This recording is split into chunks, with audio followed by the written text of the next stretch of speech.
Good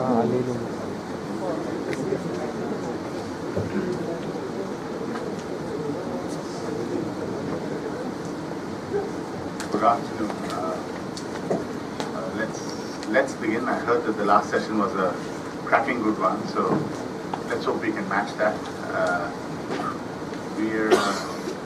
We're trying to sort of examine in this panel essentially,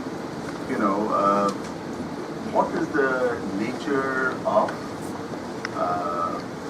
the engagement between these two really large Asian countries, China and India, with a part of the world that we out here in Goa have a great deal of interest in, which is Latin America. So we could have done a similar exercise, for example, looking at Africa or looking at Central Asia, and these exercises are quite useful. But I think when we look at it in the context of Latin America, it's also sort of, I suspect, a bit novel, because a lot of China watchers, a lot of sinologists are a bit hazy themselves about what precisely, has been China's profile and footprint in Latin America. We're going to have, I think, in a later session, Ambassador Vishwanathan talking specifically about that as well. But for now, in this panel, I think we'll try to sort of explore the nature of this engagement, and we'll try to sort of, I hope by the end of it, get some kind of a sense in collaboration with all of you about where we are and what really is driving these two countries in terms of this engagement with Latin America, and also to some extent what's there, on the other side, the various countries of Latin America, and particularly the principal players, by which of course we mean Brazil, Mexico, Argentina, and then a somewhat lesser order, Peru, Colombia, and Venezuela, and then of course a host of other countries. And what is it that they are sort of looking at, and when they look at Asia, when they look at China, when they look at India, what do they see? Very distinguished co-panelists I have today, and I'm going to briefly present them to you, but literally very briefly. Ambassador Vishwanathan really in some ways has been the face of Indian diplomacy and foreign policy in Latin America for decades. Not just when he was joint secretary at the Ministry of External Affairs. He was our Consul General in Sao Paulo at a period when our relations with Brazil in economic terms took off. He was our ambassador in Caracas in Venezuela. He was later our ambassador in Buenos Aires in Argentina, and really one of those relatively rare Indian career diplomats who not only took a decision early on to specialize on Latin America, but who was fortunate enough to be able to shape a career where in fact he's had a substantive presence in that part of the world, and was able to shape our country's external interaction with that part of the world. And so I think it's really the perfect person to have on this panel. We're very, very fortunate to have him. He's going to essentially be leading us off by, in a way, talking about sort of what is the new paradigm as he sees it in terms of India's engagements with Latin America, but specifically economic engagements with Latin America. We'll then move on to the second of my co-panelists, Mr. Hari Sheshasai, who's now an advisor to the Colombian government, to their sort of their external economic diplomacy and trade and sort of investment branch of the Colombian government. He's a very remarkable figure. He's sort of he's one of those, not only one of those Indians who specialize in Latin America, but one of those who has tried very consciously to bridge the gap between the academic and think tank side of engagement with Latin America and the economic side of it. So he's done a lot of work for our AICCS chambers of commerce and industry, worked as a part of the Latin America desk, CII if I remember correctly, Hari, but he's also been just as happy to work with Latin American governments and help them to build their economic engagements with our country. Then we have to my right my colleague Datesh Parulekar, who of course is here an assistant professor at our Center for Latin American Studies, but curiously somebody who we think nowadays is becoming kind of weirdly sinological. We're not quite sure what's happening there, but we don't discourage it. Let's put it that way. And of course, Datesh has really been, certainly one of the foremost China watchers on the west coast of our country. I think for some period of time, the Naval War College relies on him quite considerably.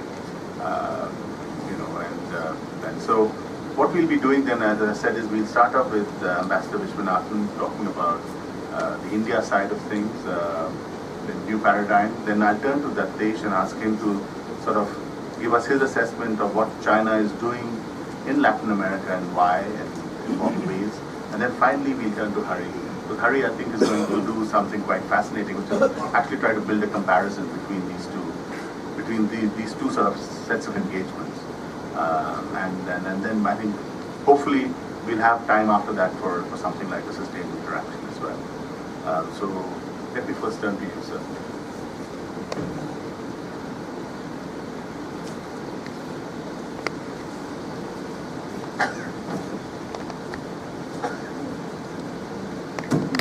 Good morning.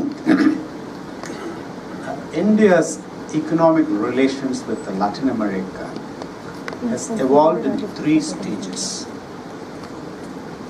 First stage, 50s, 60s and 70s. It was a stage of mutual ignorance and indifference. We were absorbed in our own survival, and the Latin Americans were mired in political and economic crisis. We didn't feel the need to reach out to each other. Then there was the second stage, 80s and 90s, which I call as the stage of one night stand. Casual flirtation. Businessmen went, made a deal in Buenos Aires, it's one after. No follow-up. Neither side felt that there was a sustainable business or long-term relationship. Then comes 21st century, starting from 2000. Now, this is a period of romance, pure romance. And India sings, seduce me, yes me, abrasa me, ama me. Seduce me, kiss me, hug me, and love me. I know what you think or what you don't think, that this cannot be a song of India. Indians are not upfront and open. It should be a Latino song, right? True. It's a Latino salsa song by a singer from Puerto Rico called La India. Her name, assumed name is La India. La India is India. And her real name is Linda Vieira Caballero. So that is the romance starting with seduction. Now this mutual attraction in the 21st century, it started because of the paradigm shift on both the sides, on the part of Latin America and India. The Latin Americans had a historic transformation. In the 80s, they got out of military dictatorship and went into democracies. Military went back to barracks irreversibly. Today, out of the 19 countries, 17 are flourishing democracies. Cuba, you know, and you have Chavista authoritarianism in Venezuela. But otherwise, democracy is there to stay. And economically, Latin America had in the past always moved from one crisis to another with adventurous policies. They had 2 main curses. One was hyperinflation, and the other one was excessive external debt. even as late as 1989, Argentina had an inflation of something about 3,000%. In those days, people used to say, one cannot say accurately the Latin American inflation and Indian population. Because by the time you finish the sentence, both would have gone. And in those days, the Argentines, when they went to the bar, they would order 3 beers. Because if you order 1 beer and finish and go for the next one, the price would have gone up. But in the last 15 years, the average inflation rate of Latin America is around a single digit. It went down even as much as about 6%. Venezuela is an exception with 1,000%, that's a different story. This excessive external debt, now they got rid of it. Now the Latin Americans are living within their means, without borrowing externally. And the rate of external debt to GDP is a very reasonable, manageable 28%, which is much better than many European countries and the United States. So the Latin Americans have got the fundamentals right now, politically, economically, and there is a new Latin America emerging in the 21st century. And this new Latin America found the new India from 91, the economic reforms and the emergence of India as a large growing market. That has contributed to this mutual attraction and romance. Now, this is the third stage of the evolution of the economic relations between India and Latin America.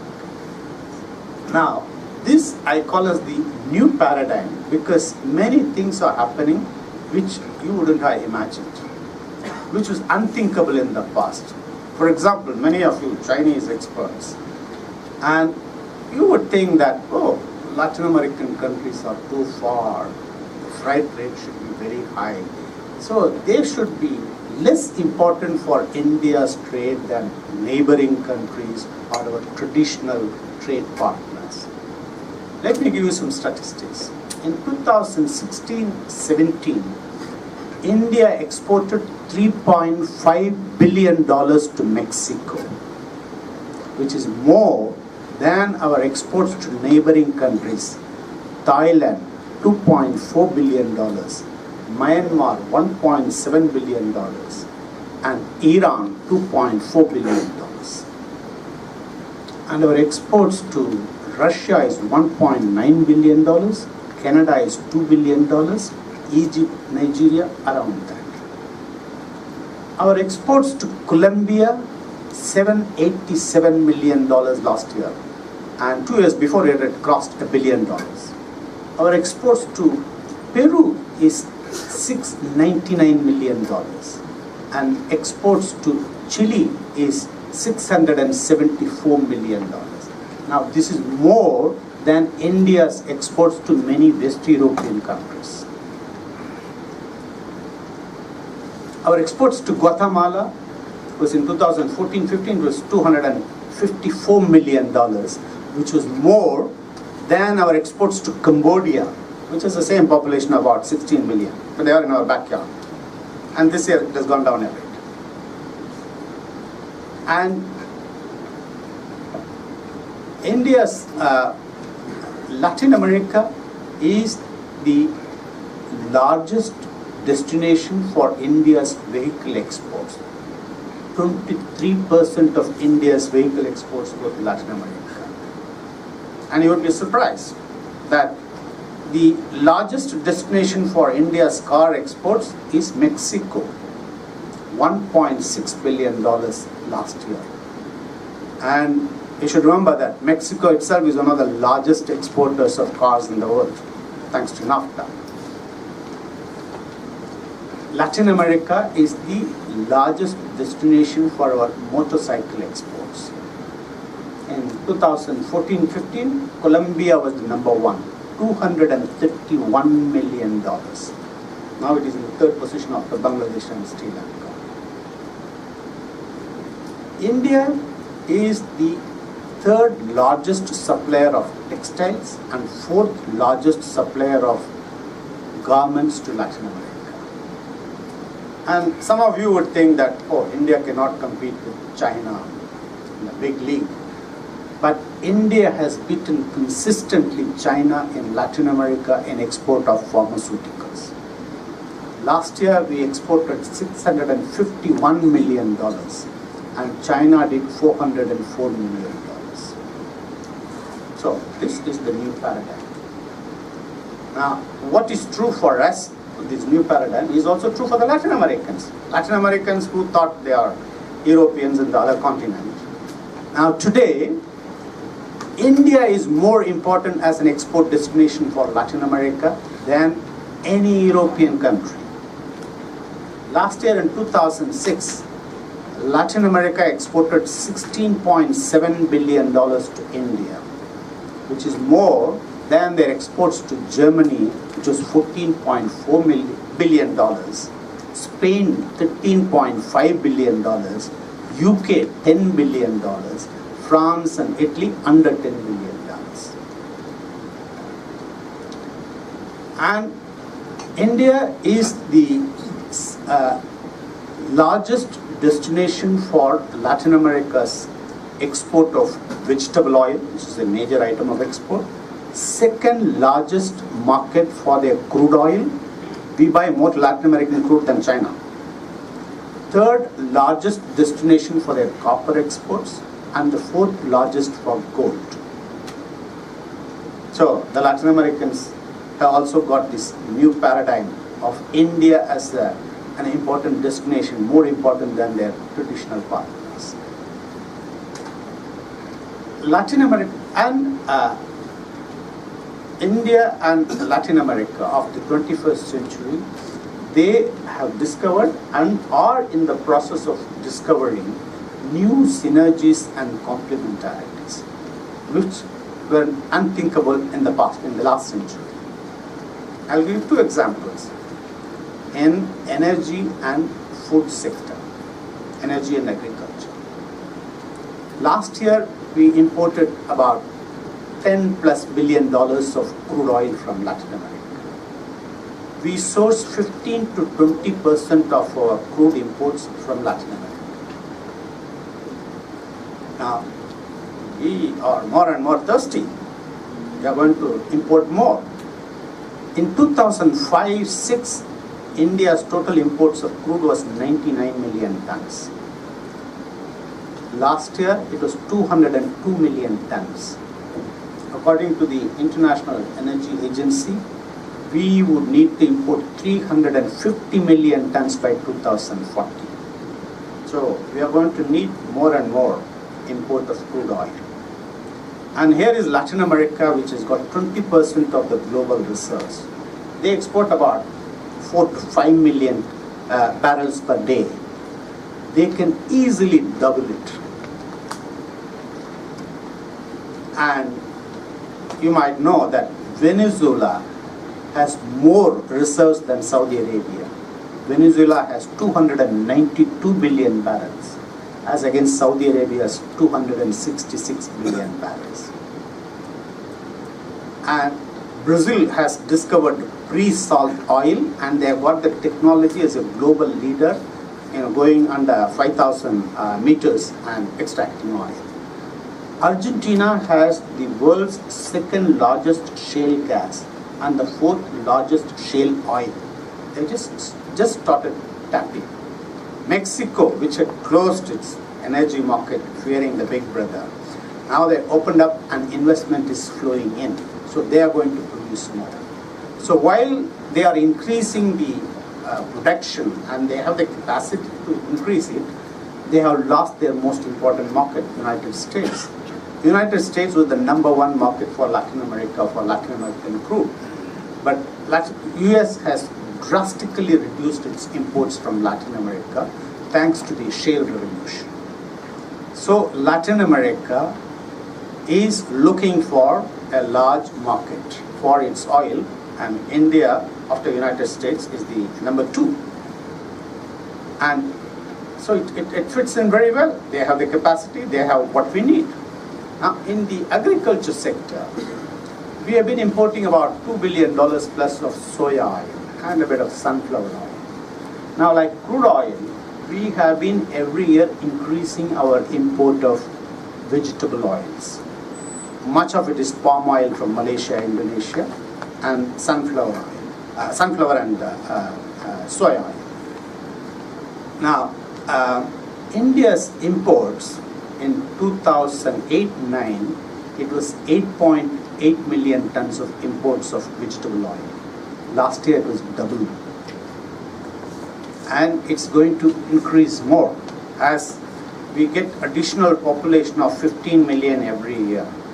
And people want to eat more fried stuff, better food, and more consumption they can afford. So we are going to need more. While we are self-sufficient in cereals, but in the case of vegetable oils and in the case of pulses, we are having perpetual shortage and it is going to increase. If you take pulses, for example, in 92-93 we imported something like about 0.56 million tons of pulses. But last year it was about 5 million tons. Now, the South America, the Brazil, Argentina, Uruguay and Paraguay and part of Bolivia, one of the academics in Buenos Aires called it as a soya republic. It's a monocrop. Now, they want to reduce their over-dependence on soya and diversify. And we tell them, hey, why don't you grow pulses? We are the population, we are the market. So it's a win-win. And even for palm oil, we now number of countries like Colombia, Brazil, Guatemala, they have started growing palm plantations. And so that source will reduce our over-dependence on Malaysia and Indonesia. Same like crude oil. Like Reliance has been playing this game beautifully. Before they place order with Saudi Arabia or Qatar, they go to Venezuela and Colombia, Brazil and Mexico, they get their quotation because they are more desperate to sell their oil to India. So they show their terms and conditions to these people and they reduce the prices. It's good.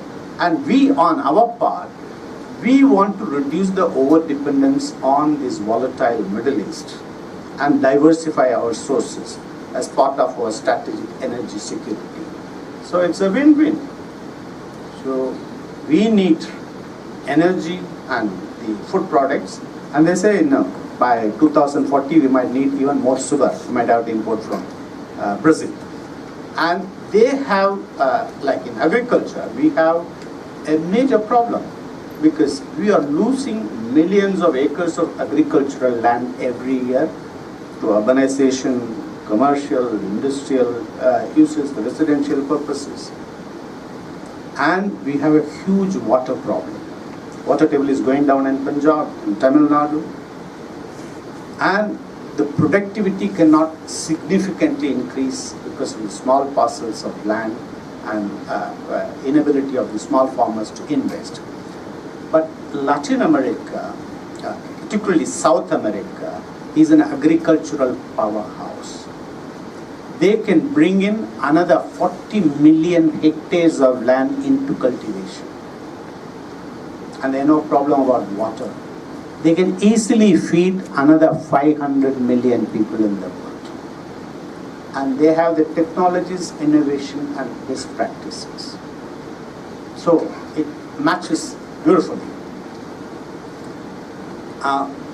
Talking about the new paradigm, I talked about the new paradigm in the market. Let me also tell you something about the new paradigm in the mindset. The Latin Americans and the new Indians have become more globalized, more confident, reaching out to everywhere. Now, in the 1990s, in all my talks in chambers of commerce, after the question and answer session, people will raise their hand and say, oh, Latin America is too far, the freight is high, it's a problem. But the Indians have become smarter and the Latin Americans also become smarter to kill this distance. The first one to do this was Reliance. You know how Reliance started importing oil from Venezuela from 2000 onwards? they found that the very large crude carriers, super tankers, carrying crude from Gulf to United States, they were coming back empty. So they just stop at Venezuela, fill it up, and pay a margin. That's how they started. Even today, Reliance is the largest importer of crude from Latin America. And today, you go to Khan Market in Delhi, you get fresh fruits and vegetables from Argentina, Peru, and Chile. You get apples and pears, asparagus and avocados, fresh fruits and vegetables. While the Indians are smartly and the Latin Americans kill the distance, there is another mindset which took advantage of this distance, the difference in time zone. Our IT guys, we have got about 24 Indian IT companies which have global delivery centers across Latin America, employing 25,000 Latin Americans. They have a new business model, 12 by 12. They do 12 hours of work in the same time zone as North America, and then shift the operations, let the Latin Americans go to sleep and come to India. Perfect. And the Latin Americans too do it. There's a company called Globant from Argentina, Softec from Mexico, Stefanini from Brazil.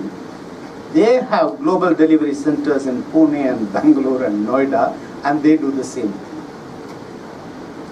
thing. Another new paradigm is that, in the olden days, economists used to talk about the dependency theory and how developing countries like India and Latin American countries, we were going to be the cobblers and tailors for the developed world. We send them the raw materials, they process. But see what's happening now. Today, Reliance imports crude oil from Latin America, processes it in their refinery in Jamnagar, and exports diesel to Brazil and Mexico. In 2014-15, they exported over $3 billion of diesel to Brazil. There is a company called Renuka Sugar. They import raw sugar from Brazil worth over $1 billion, process it in Kandla and Haldia, and export to Middle East and Asia and Africa. Like the Indians do, the Latin Americans also do. There is a girl called Cecilia Angelon. It's a Brazilian girl from Sao Paulo. She went to London looking for a job. She got a job in an Indian store run by a Malhotra. And soon, the Cecilia Angelon became Cecilia Malhotra. And she made him close the shop there and took him to Sao Paulo. And then she said, now that I have conquered an Indian man, let me do something about the Indian market, let's see. She came to India and she was fascinated by this henna powder. She imported henna powder and marketed it. It was doing well. Then she said, why should I import these finished products? Why don't I import the ingredients, raw materials? So she started importing the raw materials and made her own brand called Surya Henna. Marketed in Brazil, did well. Argentina, South America, up to Mexico, United States. She has built a $20 million business. Now she wants to set up a factory in India. And she is exporting to India also. And she wants to set up a factory in India to make her branded products for exports to China and Southeast Asia. This is the new mindset. And many of you would have heard all these horror stories about violence and crime and gangs in Central America. And particularly there are three countries, Guatemala, El Salvador, Honduras. There's a triangle of the highest murder rates in the world. So people are afraid of going there. But there is a small company from Chennai called Kaplin Point.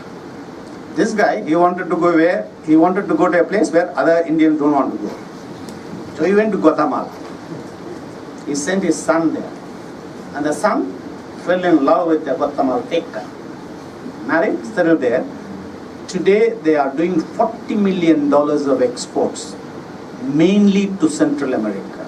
with base in Guatemala. There's a company called BFL Hydro from Bangalore, which does mini hydel projects in Honduras. There is an IT company, BPO company called 24/7 from Bangalore. They have a center in Guatemala employing about 2,000 people. There were 3 young people from Regional Engineering College, Tiruchirappalli. In 2000, they thought they should not go to, they started IT business, and they didn't want to go to US or UK or Australia, where the market was saturated and dominated by big players. So they wanted to go where others had not been. Where did they go? They went to Panama, they went to Colombia, they went to Venezuela, and they built a big business there.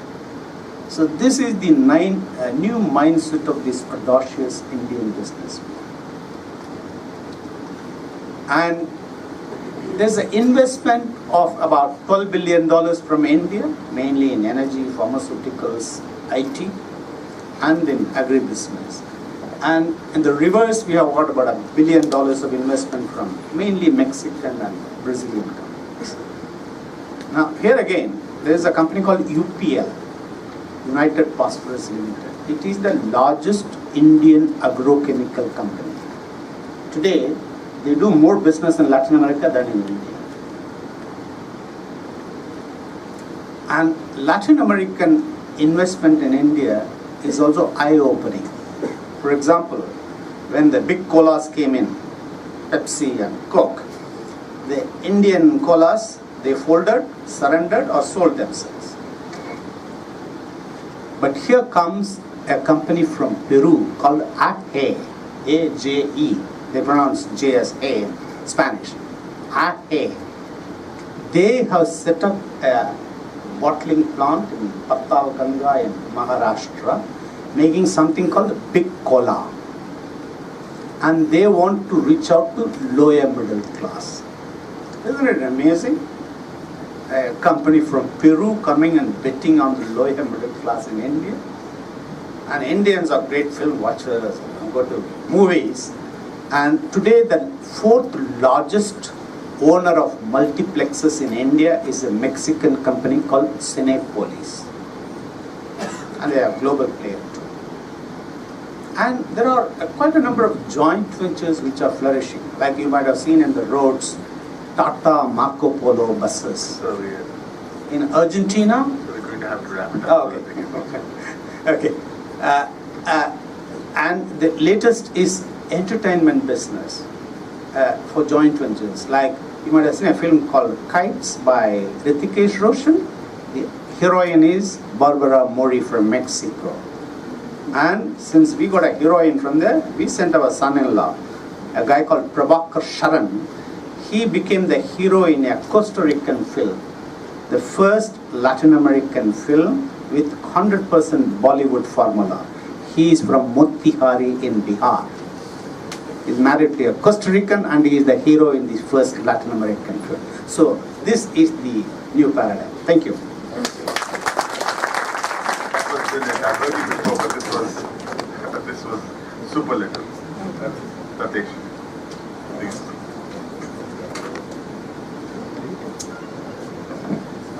Thank you very much. That was truly brilliant.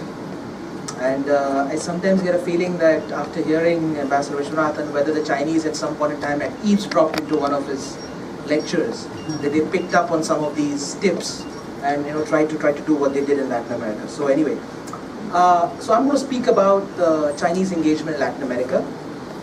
So I'll begin by essentially prefacing my talk by pointing to the raison d'etre as to why we are discussing Latin America.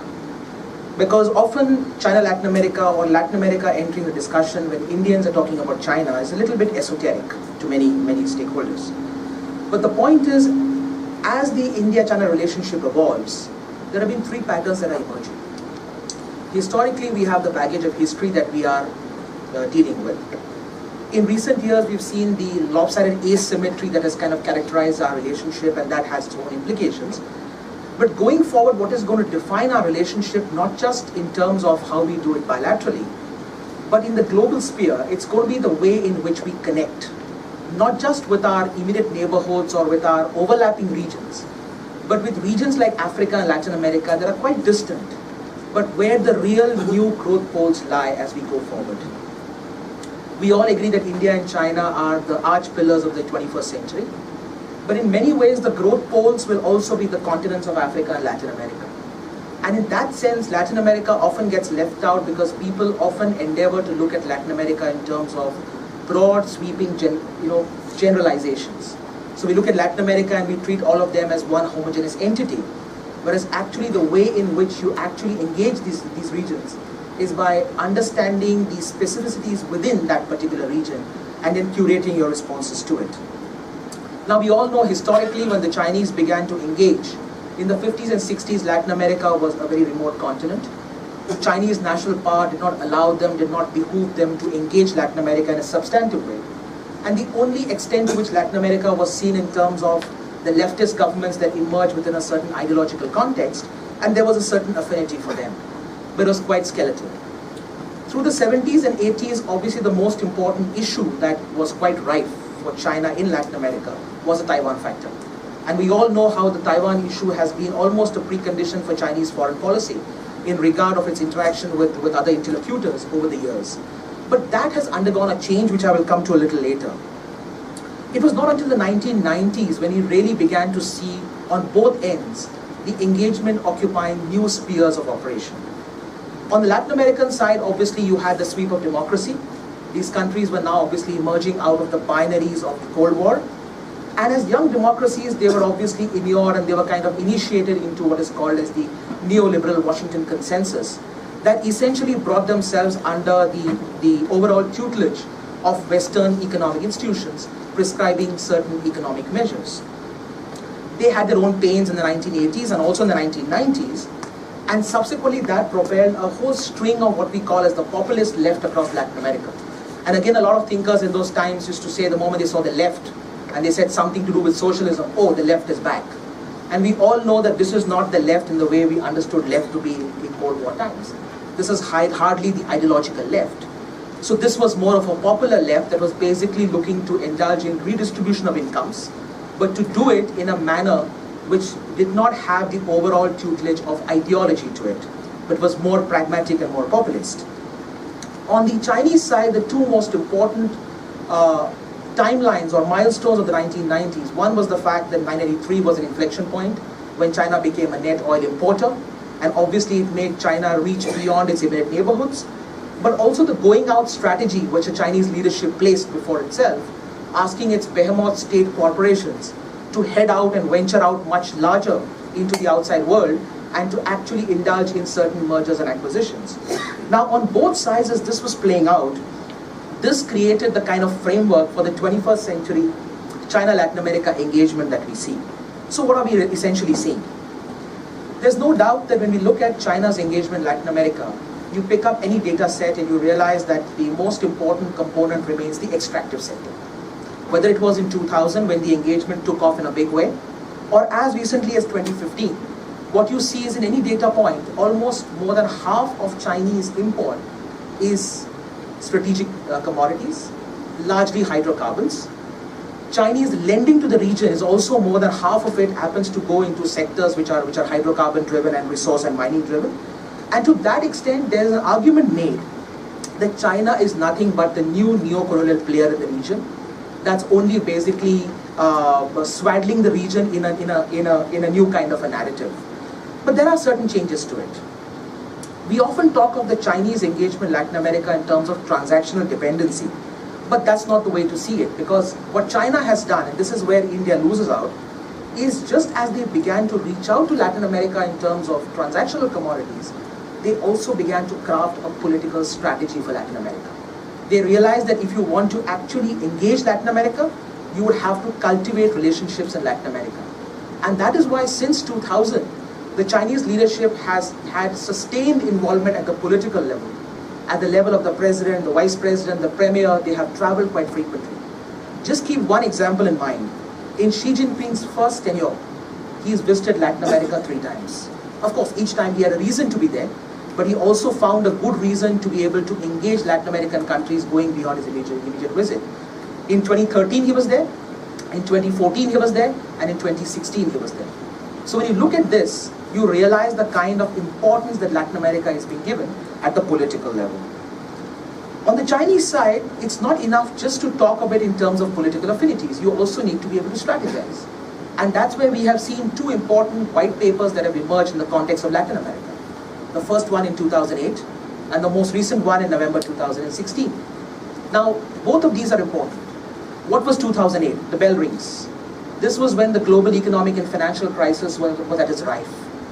This was actually when China was beginning to see the 1945 kind of thing, redux coming back. The American retreat was going to be on, and this was the time for China to be able to fill the breach that America was going to be leaving behind. And as we have seen the institutional firmament of the AIIB, we've seen the BRICS Development Bank, we've seen commercial lendings, we've seen Chinese banking institutions get very aggressive. It all has to do with China now trying to see the space for themselves, but to do it in very subtle manners. In 2016, a different kind of narrative has existed. Now China is in a kind of a new normal. It's in moderate rates of economic growth. In some cases, it's not buying as many commodities in as large quantities as it did before. But we are also operating in a different sense where today the world is looking up to Chinese leadership. And there is a fine difference between leadership and ownership. So China is straddling today the challenge between being a natural leader when it comes to commercial lending, when it comes to be able to pick up commodities, but is it going to play the next stage of moving from leader to be able to take ownership in the region? Because this is a region that has traditionally seen American ownership for time immemorial. In the 2008 white paper, a very important narrative that was added, and in the previous session, Jabin made a very important point about how narrative is very important for China and they really drive home the narrative. The narrative in 2008 was not one of being a core and dependency. It wasn't one of patronization. It wasn't one of condescension. It was actually trying to mask some of its actions by talking of South-South cooperation. In fact, the 2008 white paper talks about autonomous paths of economic development, of South-South cooperation, of win-win outcomes. Now, we can all debate win-win outcomes, but this was the narrative trying to be drawn in so that it becomes a lot more palatable. Chinese engagement becomes a lot more palatable.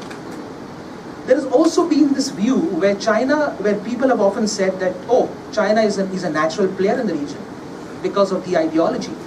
Most of these regimes would like, at least some of these regimes in Venezuela, Ecuador, etc., in Bolivia, would like to see themselves as more leftist and therefore have a natural affinity with Beijing. Well, by that logic, Beijing's strongest and deepest ally should have been Cuba. And yet we know that probably Cuba has done a lot more for Venezuela in terms of qualitative hand-holding than probably China has done for Venezuela. So what we understand is that China has not in any way tried to overemphasize or overstress the ideological affinity, which would actually then put it in a very difficult situation of trying to have to resolve or mediate some of the current crises that are happening. For example, Venezuela. The current crisis that grips Venezuela, what is the Chinese involvement? They have not got themselves involved diplomatically or politically. At the most, they're trying to see how they can stabilize the $60 billion investment they've made in Venezuela. And if they need to redraw or kind of draw down the debt, how do they do it? President Xi has talked about what he calls as the 1+3+6 framework. In fact, that's his model in terms of trying to engage Latin America. So what is one? One is really creating a composite partnership between Latin America, the continent of more than 600 million people, and $6 trillion GDP, and China, the world's most populous country and one of the largest economies. But to do it essentially in three ways. Trade flows, which has often been the mainstay, but to now enhance trade flows by new qualitative investment flows. And these qualitative investment flows are not only going to be in the older sectors, but they're going to be in a total of 6 sectors. So you have energy and mining, which was obviously the kind of no-brainer, but you also have areas of infrastructure, and that's where you have some of these big-ticket items that they're talking about in Latin America. The interoceanic, for example, the canal, or for example, the interoceanic road that connects the Atlantic and the Pacific. These are seen as those big-ticket, ideational, game-changing measures which could put China at a different level in terms of its engagement in Latin America. He also looks at new areas in terms of agro. I mean, Ambassador Vishwanathan spoke about it. They seem to be getting the firmer handle in terms of agro and value-added agro processing. Science and technology, which again gels with China's own desire to move into AI, to move into greater involvement in science and technology, and to move itself up the value chain into a high value economy. Often when we talk about China, often when we talk about China, the discussion often comes in that as China grows and finds traction in Latin America, will it inevitably be clashing with US? What you see here very interestingly is, at no point in time has China tried to beat down the influence of the US in overt terms. Because obviously Latin America is no core territory for China. It's not like the Western Pacific where they're trying to defend what they believe is their historical right or their entitlement. They realize that the Americans are here to stay and they are dominant and ubiquitous. But what they're doing very subtly, and you saw that last year in 2016 figures of commercial lending, Chinese commercial banks, whether it's the ICBC or the China Development Bank, etc., their aggregated lending of $21 billion was more than the World Bank and the Inter-American Development Bank put together. So what they're doing very subtly is trying to find more traction, trying to become more prominent, but to do it in ways where they don't have to clash with the Americans. Yet, they're also providing a competing narrative in terms of the vision they want to draw up in Latin America. I just have one more point to make, and that is something that is important for us as well. When we in government or even generally within public imagination look at Latin America, we just look at it as one homogeneous entity and say, okay, we have to engage them. India's problem has been, we focused on Brazil, rightly so, we must focus, but where has been the focus apart from Brazil? Have we given the other countries, particularly the Pacific Alliance countries, the due that they deserve? And we have almost skewed our operations in that region. Whereas China, over time, has been able to disaggregate the region in terms of various formulations. Democracies, not so many democracies. Entities in terms of their political color. Economic countries with core competencies that Ambassador Vishwanathan spoke about. And be able to curate specific processes, proposals and responses to these countries so that you can get optimum bang for the buck. So I think I'll leave it at this, and I'll try to flag some issues. I'll be happy to deal with them in the Q&A. Thank you very much. I think the three of us will probably sit down there because Hari's got a bit of a PowerPoint presentation, so then we can come back up. He wants your slides.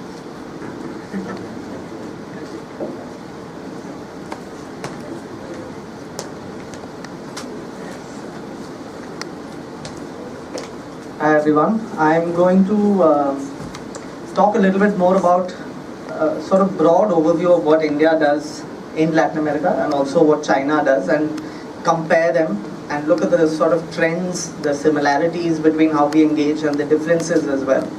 But I'd first like to thank Goa University for getting me here, and the Center for Latin American Studies, Aparajita, Datesh, and also the VC who's chairing the session here. And Ambassador Vishwanathan as well, who has been a sort of inspiration and mentor for anyone in India who's interested in Latin America, including myself. So, taking off from Ambassador Vishwanathan's presentation on India-Latin America relations, what I would broadly categorize the current state of commercial affairs is into these 6 sectors.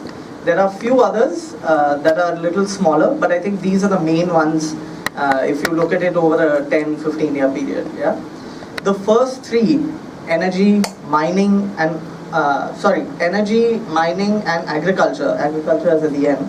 But those 3 are commodity based interactions, more or less. Yeah? The other 3, automobiles, pharmaceuticals and IT, are value added sectors. Yeah? In terms of energy, we get anywhere from about 15 or 17% over the past few years to up to 19.9% of our crude oil by quantity, yeah, from Latin America.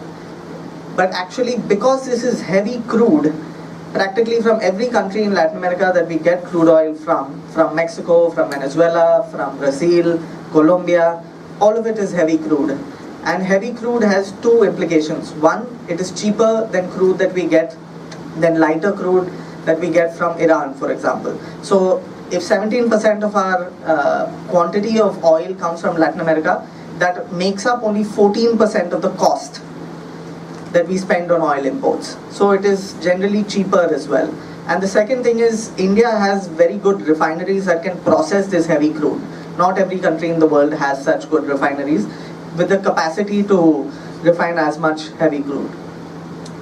In terms of mining, one thing I'd like to stress is that this is expected to continue in the long run. Actually, energy and mining as well. At least for the next 20 years, 30 years, this will continue and increase over the next 3-4 decades. So right now, 10% of all of our gold imports come from Latin America. Again, in terms of quantity, not the value. This is important because about 5 years ago, it was 0%. We do not get any of our gold from Latin America. And now it's already 10%. Yeah.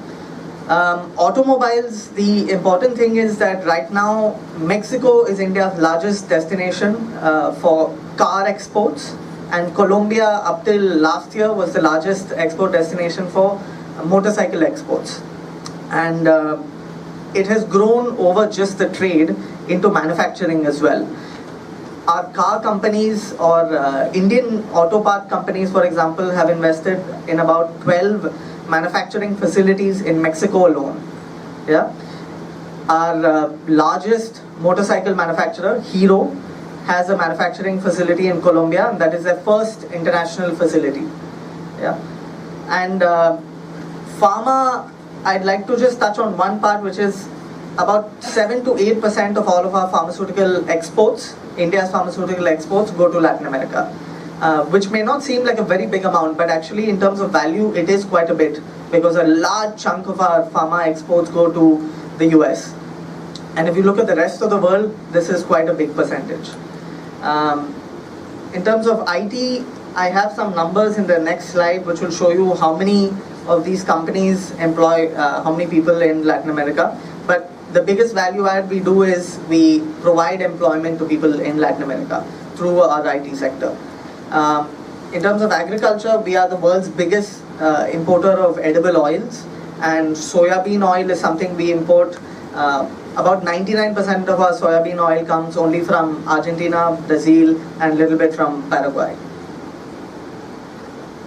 So one sort of study I've tried to do is look at the number of Indian companies. I'm not sure if you can see the number all the way back. There are 134 Indian companies which have roughly 216 subsidiaries. Basically, TCS, for example, is one Indian company, but they have 9 offices in Latin America. So if you look at this here, IT has the most, which is about 29 Indian IT companies are present in Latin America.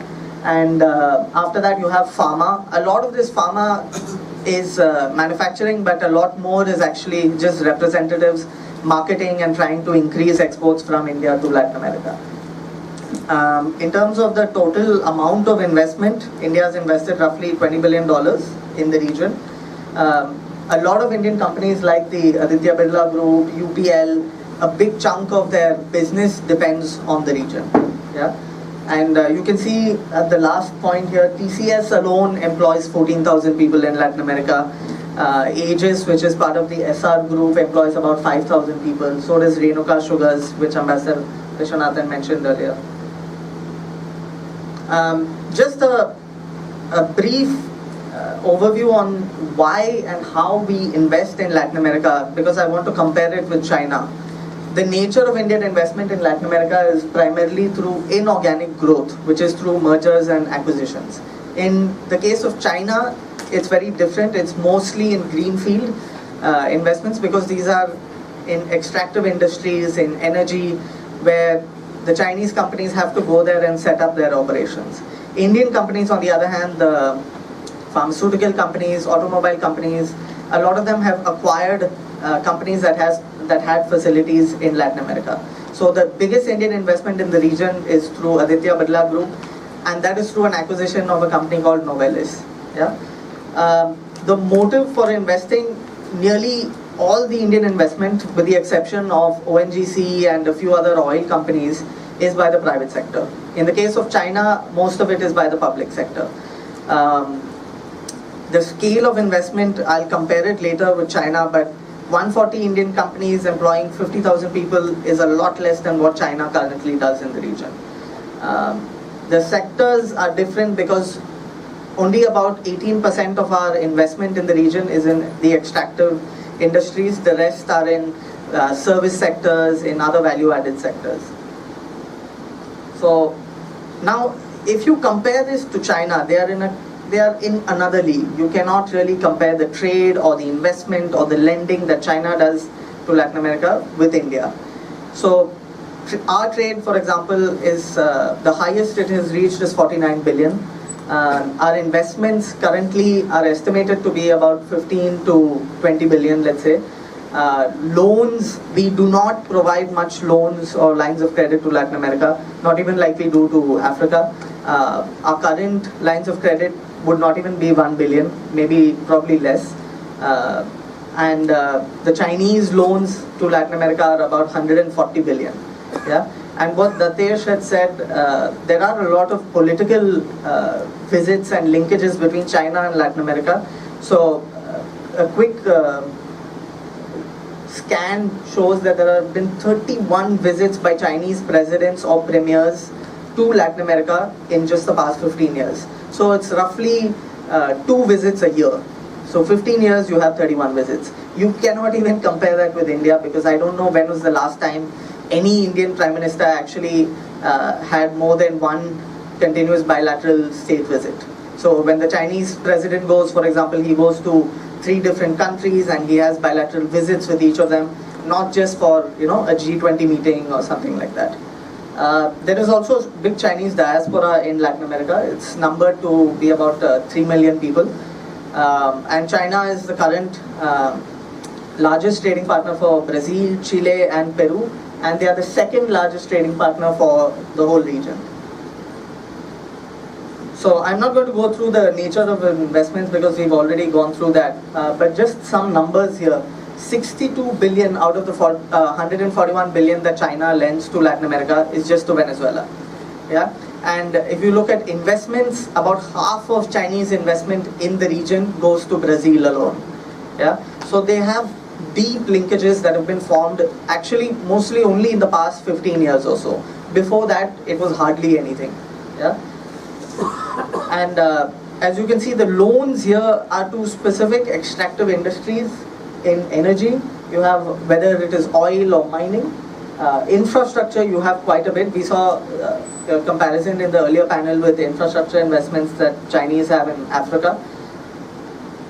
So I'd like to finish with this slide that basically shows the differences and sort of similarities between the two. And I think the only similarity would be in the Latin American investment in India and China, which is about the same amount, $1.5 billion or so. But everything else is we are in different spaces. We are not really in the same space. So one, India does primarily economic diplomacy. We do not do much political diplomacy in Latin America. China, on the other hand, has very deep political linkages, and not only with what Datesh characterized as, popular leftist governments. They have deep linkages with every Latin American country, even when it comes to politics. India still has a very benevolent image in Latin America. Most people in Latin America think of India, as a civilizational country, and they are very interested about our culture. But China, of late, has acquired an image of, being a sort of dominant player, because they can come in and just buy up large tracts of land. They can buy up big companies. But this is also different in different countries. Yeah. If you look at the diaspora, most of the Chinese diaspora, actually about 1.5 million, are in Peru, and a lot of others are spread across the region. But you don't really have an Indian diaspora in Latin America. We've gone through trade and the loans already. The last thing I'd like to conclude with is that in India we have about 5, I'm not even sure 10, we'd reach 10, maybe 7 or so centers for Latin American studies, and I talked to Datesh about this yesterday. But most of the other centers of Latin American studies in India are not purely centers of Latin American studies. They are centers of European and Latin American studies, African and Latin American studies, centers of study on the Americas. I am not sure if I'd be correct in saying this may be the only one that is purely called a center of Latin American studies. I would be correct? Okay, so it is the only one. In China, you have 65 centers of Latin American studies in China, and they have one body which is basically consolidation of all these centers as well. And that body has conferences every year on Latin America. So this is something that we should look at improving in the coming years. Okay, that's it. Thank you.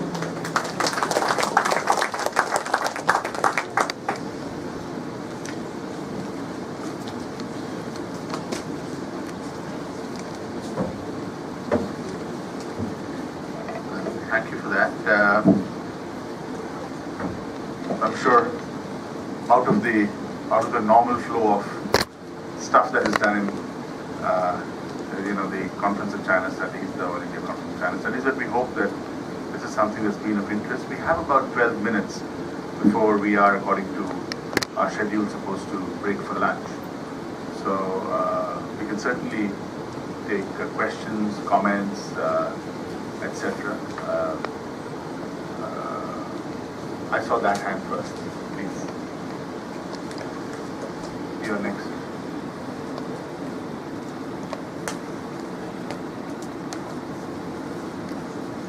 Thank you very much, everyone. Ambassador Vishwanathan, after your presentation, I'm now thinking when I should get my ticket to Latin America. So, not during Christmas. Way too expensive. But I think a specific thing, I think in a way you presented almost like romantic, linkages. And so maybe, in contrast to the other presenters, what I wanted to think was if there's what Hari mentioned about a benevolent image. Is there, should India, not pursue the Chinese strategy, and because Datesh made a case that of course apart from Brazil we don't do much. Is this organic growth, maybe far more sustainable and maybe contains more potential? I would like to kind of get from you and also maybe like Datesh. Thank you. I'm already seeing about 8 hands up. So what I'm going to propose is to our panel is that let's sort of get at least 3 or 4 questions in, which means you now need to get a pen and a piece of paper. Can somebody provide a pen and a piece of paper here, please, to the ambassador?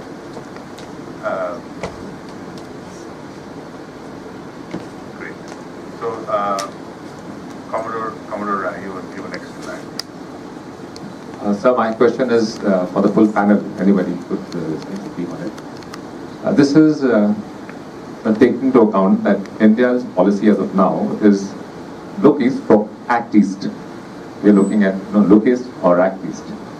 Whereas I think Latin America should be look west. Unfortunately, when we talk about looking west, inevitably we look at the Middle East. This is the way India has been talking about looking west. But when I say look west, could that be a factor to improve the situation that we are in presently? Because as we could see, the investment that China has been doing, or the engagement that China has been doing on multifarious sectors, seems to be far more than what we have, and we do have the potential as we see it. So your comments on that.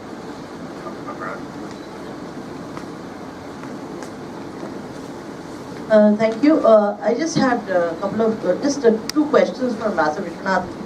I mean, if you look at the Chinese policy towards Latin America, it's a state-driven policy.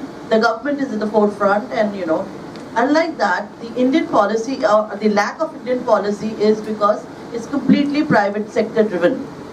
And on the whole, if you look at the policy of the government, you cannot say there is much change, despite all the exciting things that you have mentioned. Okay, and secondly, I'll take up what Datesh was also saying, is it's overwhelmingly Brazil-oriented. Why is it so? One. And to Hari, just an observation, when we talk about Indian diaspora, we also talk about Indian people of Indian origin. So I think we have substantial number in Latin America. No, I mean, you could say Trinidad, Tobago, Guyana, Suriname, yes. So it's about whether you add that Caribbean. Since why don't you pass the mic? Since it's right here, so we'll logistically. As Hari rightly pointed out, when it comes to presence of India and China and Latin America, we are not quite in the same league.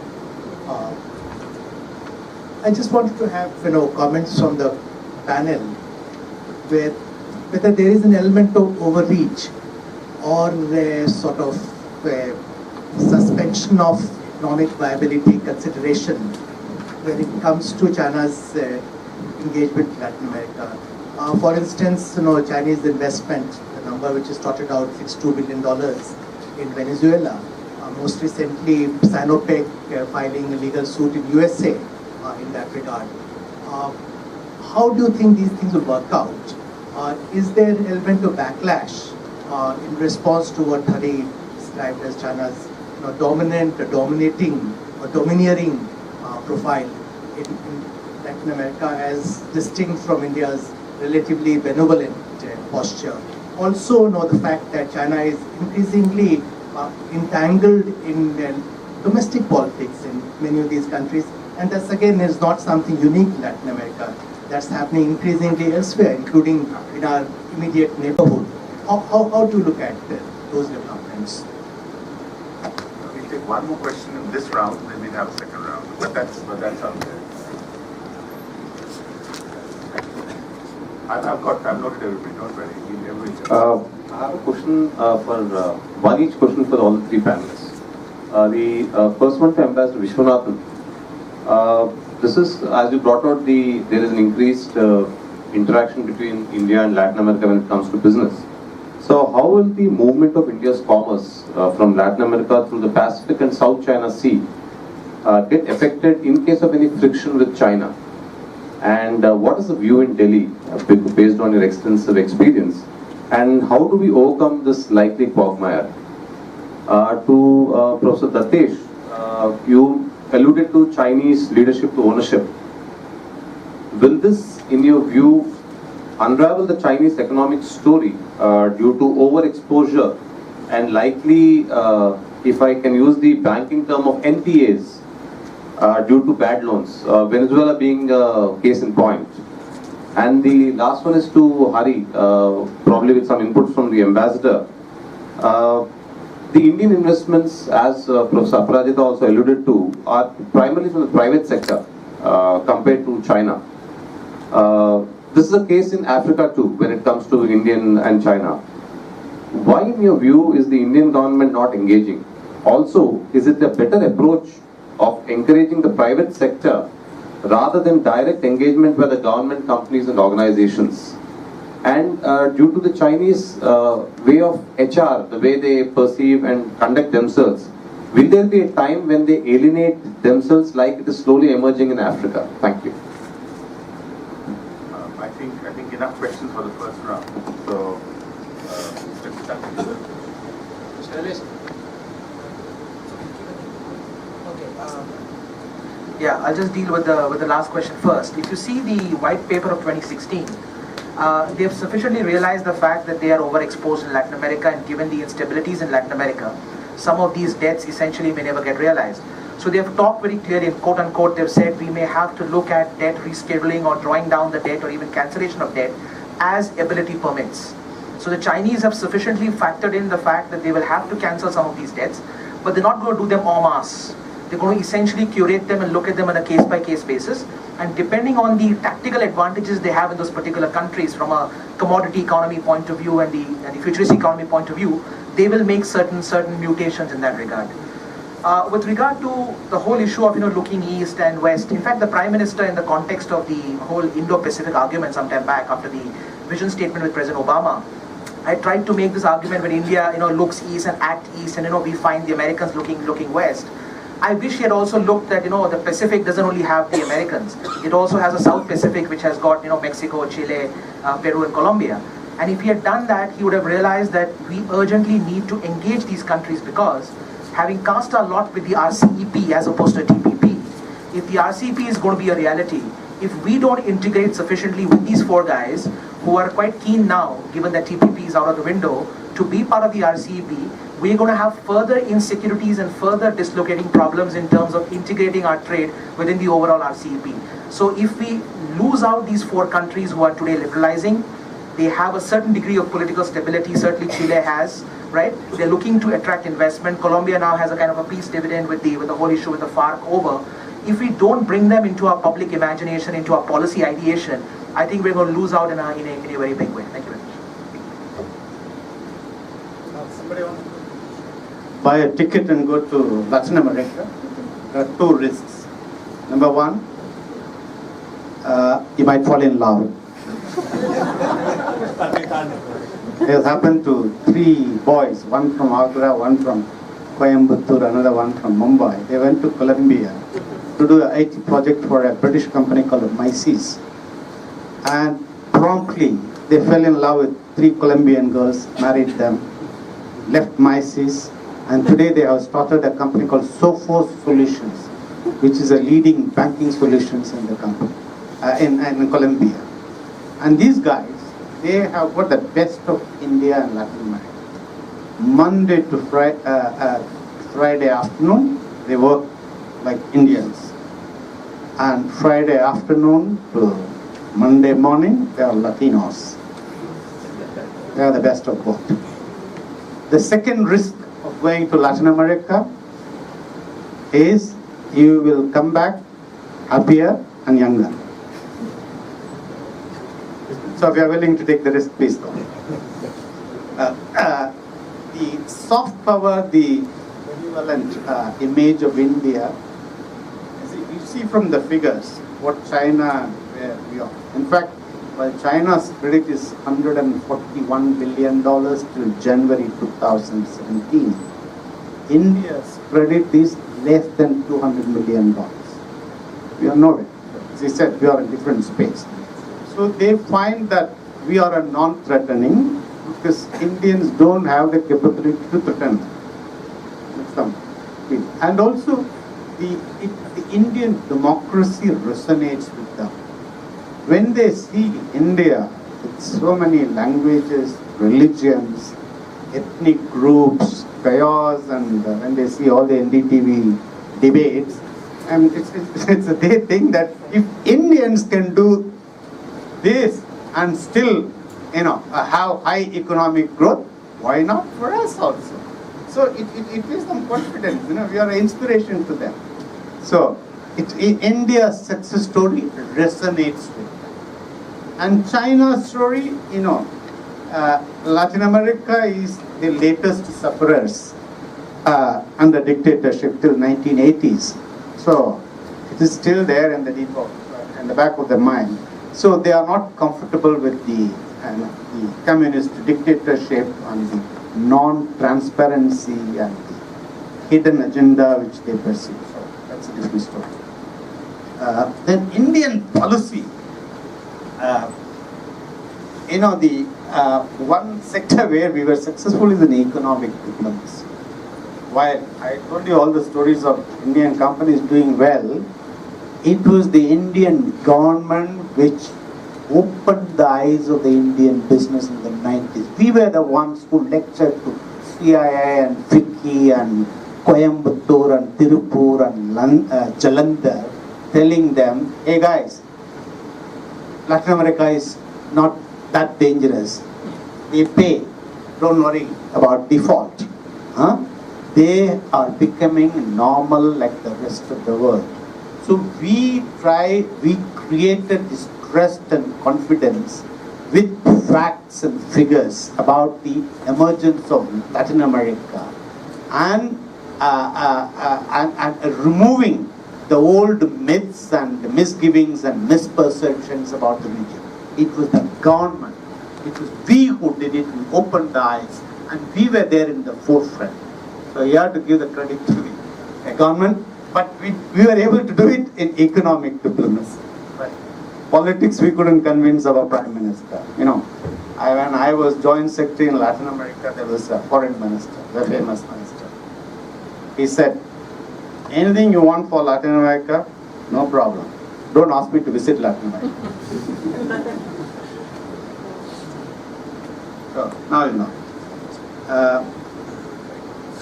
Brazil, why this obsession with Brazil? Because we have illusions, becoming a partner in the great powers, India and Brazil, as part of the global power system. So that is why the romance with Brazil. Although I must tell you that Brazilians take us much less seriously than the Argentines or the Mexicans or the Colombians. They don't feel the need. It's only the politicians who make the noise there, Lula and company. But the businessman, it's very, very difficult to get Brazilians to come for our buyer-seller meets or, for to meet our business delegation. Others take us more seriously.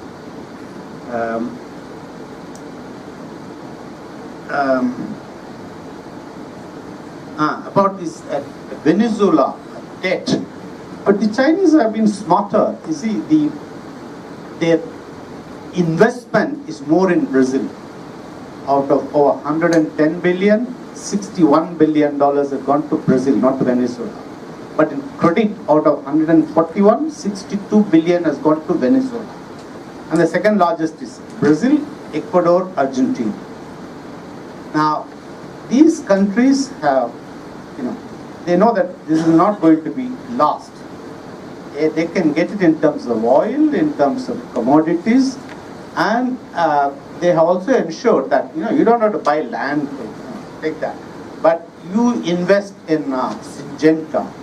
Chinese have invested $40 billion in buying this Swiss company called Syngenta, which controls the agribusiness in Latin America.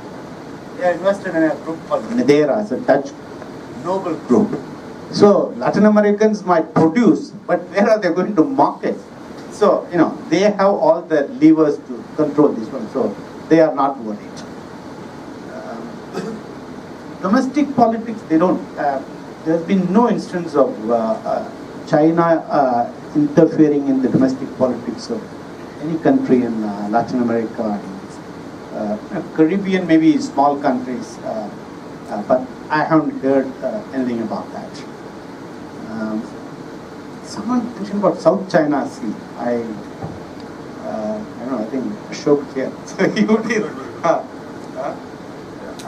I didn't get that. Basically, now with the increased engagement between India and Latin America, we would be using the Pacific and the South China Sea for movement of trade.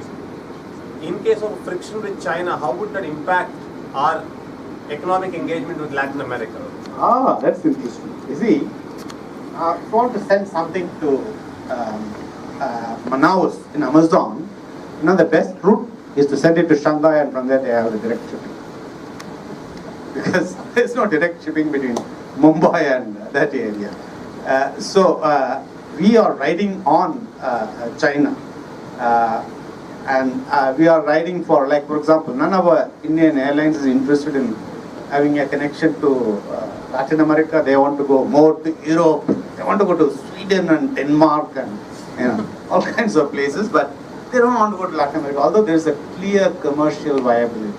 So the ones who have done this very well is the Emirates and Qatar and Etihad. At one time, even Malaysian Airlines, they used to pick up our delegations from Mumbai, give them one-day transit stay in Kuala Lumpur, and take them to Buenos Aires. It was cheaper, but now it's folded now. But it's competing and also cooperating. So you have to ride the tide. I just wanted to touch on two questions that have not yet been addressed. One is the backlash of the Chinese dominance and perception in the region, right? Yes, there has been some backlash, and in fact I had included a slide earlier which I removed to save time, which basically showed that there have been about 9 instances where the government in a Latin American country has had to call for the protection of Chinese communities because of the perception that they've had locally. In Suriname in 2009 and 2011, even in Argentina, in Guyana, Dominican Republic, and a particular investment in Mexico for Dragon Mart, which was a retail chain from China. So eventually that was cancelled, Dragon Mart.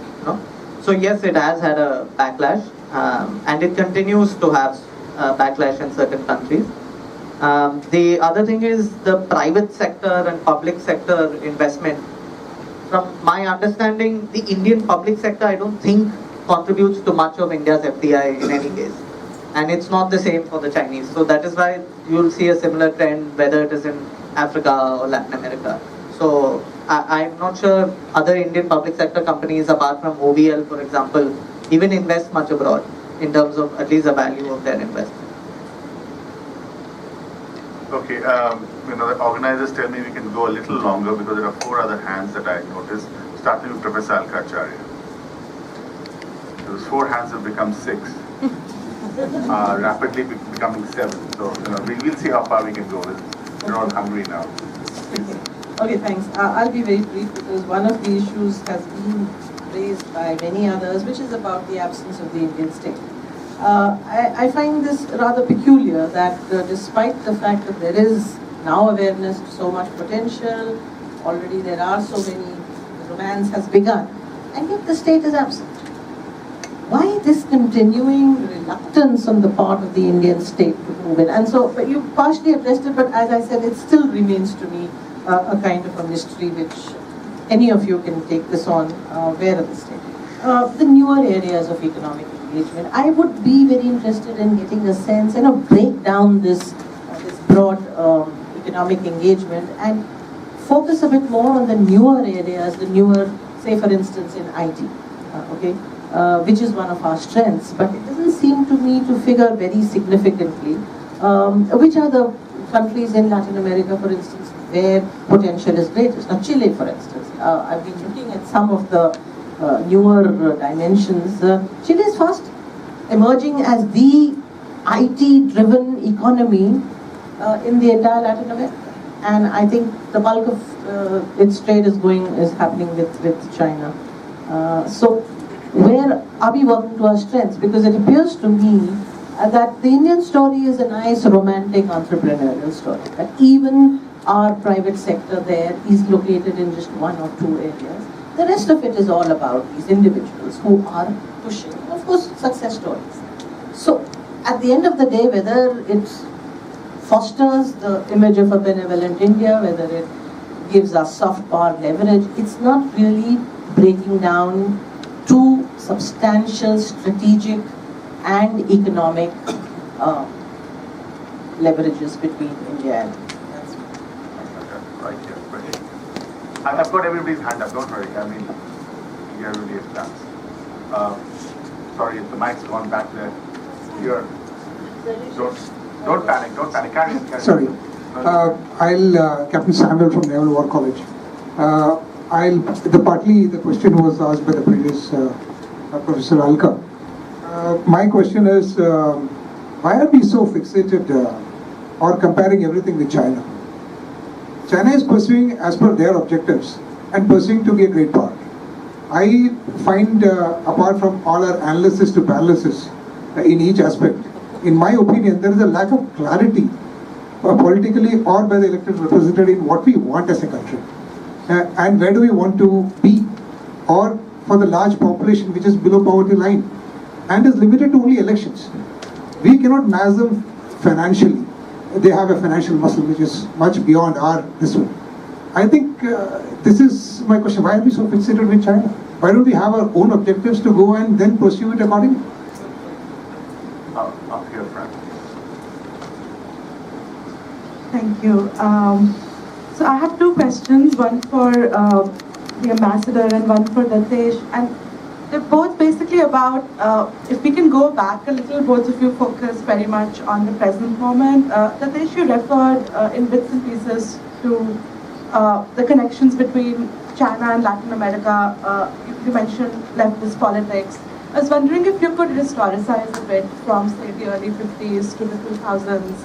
How did that connection evolve? Like, what was the nature of communist politics, and what was the connection with China? Like, was there support for communist movements, etc.? How did that historicize that for us a little? And, I'll address that question. Okay, address that. And I think to the ambassador, in a similar vein, this is partly my own naivety, but I wonder, in addition to trade, like, what is the texture of people-to-people contact, particularly solidarity for mass movements, between India and Latin America. So we had, for Afro-Asia, we had the Bandung, so that was, is there something similar? And particularly Latin America's participation, say, in the non-alignment movement. quite a few countries are members of the NAM. So I was wondering if you and Nitesh could speak a little bit to that as well. So, I mean, trade is one part of it, but and especially before in the 20th century. Since I saw your hand later, but since you're right here, why don't you pass it here as well? Thank you, sir. Thank you, sir. Sir, my question is to the panel. There is a coffee club group in some countries in Latin America. They are opposing expansion of G4, like Argentina and Mexico. So since you have already said there is a new story coming up economically, so I wanted to ask you, is it the right time to drive in the political aspect as well? You know, so just Latin American perspective, why are they opposing, and would they be supporting India because the economy is coming up, relations in economy are coming up, so would they support India? For the same reason that Pakistan opposes. You know, it's that the question is why India, why Brazil? It's the same reason why Italy opposes part of the coffee club, why Germany. So these are the principal regional challengers and rivals to these four countries. I think going back there, please. I'm sorry I'm making you run up and down, but. Platforms I had a concern on approach that India and China can do a bit together in Africa. And also I heard that we had common concerns vis-a-vis stability and lack of reforms in the rest of the BRICS, including Brazil. So do we have, these concerns are common, so can we do anything together, or is it too early to talk of that? So there's one other hand somewhere out there, and I might, yeah, here. Sorry, I think that's the last question we have time for. Moving little away from the competition between India and China in Latin America, I'm coming to the scope for cooperation. And yesterday there was a mention about how India and Chinese petrochemical cooperation in Colombia, about the Manasarovar project in Colombia. I would like to know a little bit more about that, how it's playing out. Is it the experience? Is it very, very satisfactory, or is there any bottleneck in that project, Manasarovar project?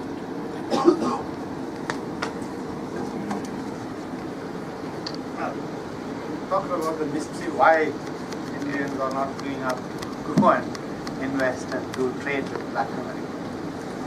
It's a question of seeing half full or half empty. The question was a bit different. Really specifically, the point that you had made about the fact that Indian state, the government of India is not at the political level trying to be more high profile. I think that's, did I interpret your question correctly? So she's actually asking that, because you said that, the government had played a big role in getting the private sector involved.